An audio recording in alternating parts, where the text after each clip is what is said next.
দফায় দফায় ইরানের ড্রোন ও ব্যালিস্টিক মিসাইলের হামলায় অপূরণীয় ক্ষতি হয়েছে ইসরায়েলের। ফিলিস্তিনের গাজায় ইহুদিবাদীদের আগ্রাসনের প্রতিচ্ছবি যেন ভেসে উঠেছে ইসরায়েল জুড়ে। তেল আবিবের দক্ষিণে অবস্থিত ইসরায়েলের অন্যতম সামরিক ও বৈজ্ঞানিক হাবটিও গুড়িয়ে দিয়েছে ইরানের প্রতিরক্ষা বাহিনী। কৃত্রিম বুদ্ধিমত্তা, ড্রোন, এমনকি অবৈধ পারমাণবিক অস্ত্রের প্রাথমিক পরীক্ষাগার হিসেবেও পরিচিত ছিল ইসরায়েলের ওই হাবটি। কিন্তু ইসরায়েলের বিরুদ্ধে ইরানের এমন হামলা শুধুই কি প্রতিশোধ, নাকি কৌশলগত আরও অনেক কিছু? 12 দিনের ইসরায়েল ইরান যুদ্ধে ক্ষয়ক্ষতির তথ্য কেনই বা লুকিয়ে রেখেছিল নেতানিয়াহু সরকার? এমন অজানা রহস্যের উন্মোচন করার চেষ্টাই করব আজকের ইনসাইড স্টোরিতে। আপনাদের সাথে আছি আমি সৃজন মাহমুদ।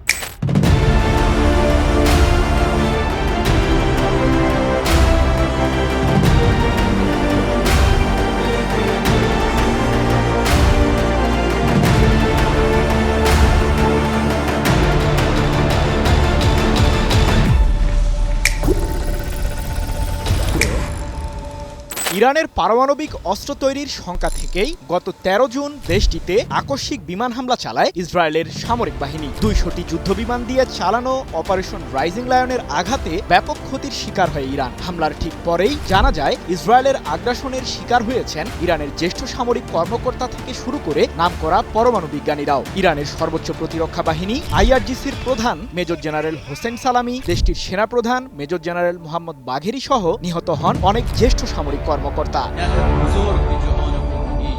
প্রতিশোধের আগুন জ্বলে ওঠে ইরানিদের মাঝেও। 14 জুন রাত থেকে ইহুদিবাদীদের সামরিকভাবেই জবাব দেওয়া শুরু করে ইরান। ইসরায়েলকে লক্ষ্য করে হামলার প্রথম প্রহরেই প্রায় 500টি ক্ষেপণাস্ত্র ব্যবহার করে IRGC। ইরানের ছোড়া ওই ব্যালিস্টিক মিসাইলগুলোকে প্রতিহত করতে ব্যর্থ হয় ইসরায়েলের এয়ার ডিফেন্স সিস্টেম আয়রন ডোম। মুহূর্তেই গুড়িয়ে পড়ে ইহুদিবাদীদের সামরিক ও জ্বালানি স্থাপনাগুলো। ইরানি মিসাইলের আঘাতে সবচেয়ে বেশি ক্ষতিগ্রস্ত হয়েছে ইসরায়েলের রাজধানী তেল আবিবের দক্ষিণে অবস্থিত সামরিক ও বৈজ্ঞানিক গবেষণাগার ওয়েসম্যান ইনস্টিটিউট অব সায়েন্স। 15 জুন চালানো ইরানের ব্যালিস্টিক মিসাইল হামলায় প্রতিষ্ঠানটির 90% ক্ষতিগ্রস্ত হয়েছে। এ প্রসঙ্গে ওয়েসম্যান ইনস্টিটিউট অব সায়েন্সের প্রেসিডেন্ট অ্যালন চেন বলেন, ইরানের ছোড়া ক্ষেপণাস্ত্রগুলো মূল ভবনগুলোতে অত্যন্ত নির্ভুলতার সাথে আঘাত হানে, যার ফলে গবেষণাগারটির ব্যাপক ও অপূরণীয় ক্ষতি হয়েছে। আমাদের প্রাথমিক মূল্যায়নে এই ক্ষতির পরিমাণ $300 মিলিয়ন থেকে শুরু করে $250 বিলিয়ন পর্যন্ত হতে পারে। 2রা জুলাই প্রকাশিত মধ্যপ্রাচ্য ভিত্তিক সংবাদ মাধ্যম মেহের নিউজের এক প্রতিবেদন বিষয়টি নিশ্চিত করেছে।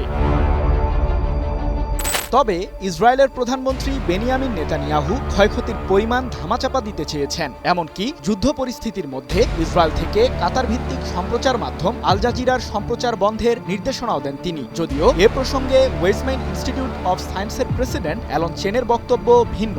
তার দাবি, মিসাইলের আঘাতে ক্ষতিগ্রস্ত স্থাপনাগুলো সম্পর্কে ইরান যাতে তথ্য না পায় সেই চেষ্টাই করে নেতানিয়াহু সরকার। অনেক সামরিক ও কৌশলগত স্থাপনাও ধসে গেছে, সেগুলোর ছবিও আমরা প্রকাশ করি। তবে শত চেষ্টার পরও ক্ষয়ক্ষতি সম্পর্কে ধামাচাপা দিতে সফল হননি নেতানিয়াহু। জৈব প্রযুক্তির পাশাপাশি পদার্থবিদ্যা এবং কৃত্রিম বুদ্ধিমত্তা সম্পর্কে পরীক্ষা চালানোর সূতিকাগার ছিল ওয়েসম্যান ইনস্টিটিউট অব সায়েন্স, যা এখন শুধুমাত্রই একটি খোলস। ইরানি মিসাইলের আঘাতের ফলে প্রতিষ্ঠানটির সাথে জড়িত 500 গবেষক বিভিন্নভাবে ক্ষতিগ্রস্ত হয়েছেন। এমনকি কয়েক দশকের গবেষণা মিনিটের মধ্যেই ধ্বংস হয়ে গেছে। 2025 সালের শুরুতে ইসরায়েল সরকার রসায়ন ও পদার্থবিজ্ঞানের গবেষণা করতে তৈরি করে ওয়েসম্যান ইনস্টিটিউট অব সায়েন্স। এই স্থানটিতে ক্যান্সার ও রিজেনারেটিভ মেডিসিন নিয়েও গবেষণা চলত। ইরানি ব্যালিস্টিক মিসাইলের আঘাতে মুহূর্তেই ভেঙে যায় শত শত গবেষকের স্বপ্ন। সবচেয়ে বেশি ক্ষতির শিকার হন হৃদযন্ত্র নিয়ে গবেষণারত অধ্যাপক এলদাদ জাহর। তার পরীক্ষাগারটি ইরানের মিসাইলের আঘাতে সম্পূর্ণরূপে ধ্বংস হয়েছে, যেখানে তিনি হৃদযন্ত্রের টিস্যুর নমুনা সহ প্রায় 22 বছর ধরে বিভিন্ন গবেষণা চালিয়ে যাচ্ছিলেন। এক প্রতিক্রিয়ায় এই গবেষক বলেছেন, আমার দ্বিতীয় বাড়ি হিসেবে পরিচিত এটি। 22 বছর ধরে এখানেই দিনরাত পার করেছি। 15 মিনিটেরও কম সময়ের ব্যবধানে সবকিছুই ধ্বংস হয়ে গেছে। ইনস্টিটিউটটি জুড়ে প্রায় 45টি গবেষণাগার ক্ষতিগ্রস্ত হয়েছে, যার ফলে 400 থেকে 500 গবেষক বিভিন্নভাবে ক্ষতির শিকার হয়েছেন। যদিও ইসরায়েল সরকার দাবি করে আসছিল ওয়েসম্যান ইনস্টিটিউট একটি বেসামরিক প্রতিষ্ঠান, তবে লোকচক্ষুর আড়ালে দীর্ঘদিন ধরেই এখানে সামরিক ও পারমাণবিক অস্ত্রের পরীক্ষা চলছিল, যার নির্ভুল তথ্য ছিল ইরানের গোয়েন্দাদের কাছে। মূলত এ কারণেই স্থাপনাটিকে হামলার প্রধান লক্ষ্যবস্তু বানায় ইরানের সর্বোচ্চ প্রতিরক্ষা বাহিনী IRGC। 1948 সালে ফিলিস্তিনিদের উপর আগ্রাসন ও জাতিগত নির্মূলে নামে তৎকালীন ইসরায়েল সরকার, যা নাকবা যুদ্ধ নামে পরিচিত। সে সময় ওয়েস্টম্যান ইনস্টিটিউট আনুষ্ঠানিকভাবে তাদের বিভিন্ন গবেষণা সরঞ্জাম সহ প্রতিষ্ঠানটির দায়ভার ইহুদিবাদী আধাসামরিক গোষ্ঠী হাগানার হাতে তুলে দেয়। পরবর্তীতে নতুন প্রতিষ্ঠিত ইসরায়েলি সামরিক বাহিনী এটির নিয়ন্ত্রণ নেয়। ইনস্টিটিউটের ফ্যাকাল্টি সদস্যরা প্লাস্টিক বিস্ফোরক, সিনথেটিক প্রোপেলেন্ট দিয়ে জ্বালানিযুক্ত রকেট, মর্টার এবং কামানের গোলা, টিয়ার গ্যাস ও মাইনের জন্য ইগনিশন প্রক্রিয়া সহ বিভিন্ন ধরনের অস্ত্র তৈরি এবং উৎপাদন শুরু করে। 1948 সালে নাকবা যুদ্ধের শেষের দিকে ইনস্টিটিউটটি সামরিক বিজ্ঞান কর্পসের একটি কেন্দ্রীয় স্তম্ভে পরিণত হয়। এটি ইসরায়েলি শাসকদের জন্য একটি প্রাথমিক সামরিক বৈজ্ঞানিক কেন্দ্র হিসেবে আবির্ভূত হয়েছিল।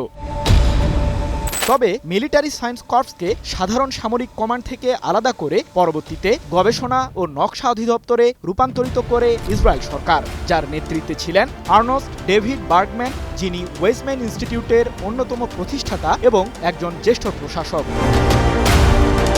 আর্নস্ট ডেভিড বার্গম্যানের হাত ধরেই গোপন পারমাণবিক কর্মসূচি চালু করে ইসরায়েল সরকার। 1950-এর দশকে ওয়েস্টম্যান ইনস্টিটিউটটি ইহুদিবাদী সরকারের অবৈধ পারমাণবিক গবেষণায় অবদান রাখে। সে সময় ফসফেট থেকে ইউরেনিয়াম নিষ্কাশন করে নেগেভ মরুভূমিতে স্থানান্তর করে তারা। ইসরায়েলের বর্তমান পারমাণবিক গবেষণা কেন্দ্র শিমন পেরেস নেগেভ নিউক্লিয়ার রিসার্চ সেন্টারে কর্মরত বেশিরভাগ বিজ্ঞানী ওয়েস্টম্যান ইনস্টিটিউটের ফ্যাকাল্টি সদস্য ছিলেন। তাদের মাধ্যমেই মূলত ইসরায়েলের পারমাণবিক ক্ষমতার ভিত্তি প্রতিষ্ঠিত হয়। মার্কিন গোয়েন্দা সংস্থা FBI অভিযোগ করে ওয়েস্টম্যান ইনস্টিটিউট পারমাণবিক এবং প্রচলিত অস্ত্র উন্নয়ন সম্পর্কিত গবেষণা চালিয়েছিল। এমনকি গোপনে মার্কিন সামরিক সিস্টেমে ইসরায়েলের ওই গবেষকরা প্রবেশ করতে পারে বলেও শঙ্কা জানায় FBI। কয়েক দশক ধরেই ইসরায়েলের গণমাধ্যম ও দেশটির সরকার ইনস্টিটিউটটিকে প্রযুক্তিগত মেরুদণ্ড এবং শাসন ব্যবস্থার বৈজ্ঞানিক ও সামরিক মস্তিষ্ক হিসেবে উল্লেখ করে আসছে, যা এর কৌশলগত গুরুত্বকে তুলে ধরে।